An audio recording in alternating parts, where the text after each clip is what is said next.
Philippe trouva Nathanaël et lui dit « Nous avons trouvé celui de qui Moïse a écrit dans la loi et dont les prophètes ont parlé, Jésus de Nazareth, fils de Joseph. » Nathanaël lui dit « Peut-il venir quelque chose de bon de Nazareth ?» Philippe lui dit « Viens et vois. » Philippe n'a pas essayé de convaincre Nathanaël par de longs arguments. Il lui a simplement dit de venir et de voir par lui-même. Aller où vont les gens, ça signifie aussi les inviter à venir voir. Ça signifie aussi les inviter à expérimenter eux-mêmes la personne de Jésus. Philippe ne cherche pas ici, on le voit, à débattre avec Nathanaël sur ses doutes ou à défendre Jésus en des termes compliqués. Il comprend que la meilleure manière de répondre aux questions et au scepticisme de son ami, c'est de l'inviter à rencontrer Jésus lui-même. Et ce geste, finalement, montre que le cœur du témoignage chrétien n'est pas seulement de donner des arguments ou une explication théologique, mais d'inviter les autres à une rencontre personnelle avec Christ.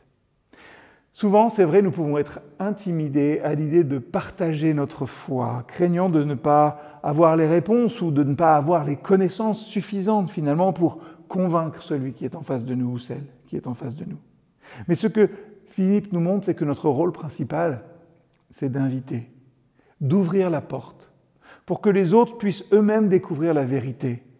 L'invitation en soi, peut être une voie directe vers la transformation.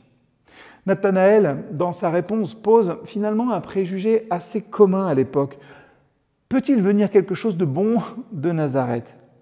Finalement, qu'est-ce qu'il fait ? Il dévalorise l'origine de Jésus simplement parce que Nazareth était une petite ville sans importance. Et Philippe ne s'attarde pas à réfuter, à contrer ce préjugé-là, mais il lui offre l'occasion de dépasser ses propres limites en lui disant « Viens et vois ». Aujourd'hui, de nombreuses personnes peuvent avoir des idées préconçues ou des malentendus sur la foi chrétienne, sur ce que sont les chrétiens, sur ce qu'ils croient ou sur Jésus lui-même.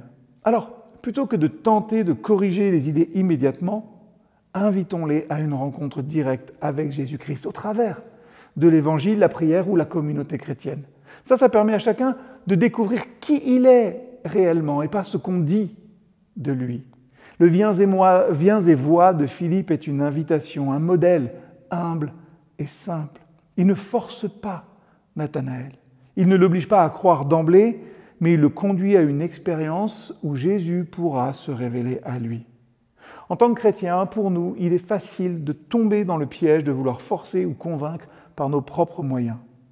Mais cette approche de Philippe ici nous rappelle que l'Esprit de Dieu est à l'œuvre dans chaque cœur. Notre responsabilité, c'est simplement d'offrir l'opportunité d'être des instruments d'invitation et de faire confiance à Dieu pour agir dans la vie de ceux que nous invitons. Et parfois, c'est vrai, une simple invitation à l'Église, à participer à un groupe de prière, un groupe de quartier ou à lire sa Bible, peut être le point de départ d'une transformation qui va toucher toute une vie. L'importance n'est pas dans la complexité de notre message, mais dans notre volonté de tendre la main et d'offrir un chemin pour que les autres rencontrent Christ.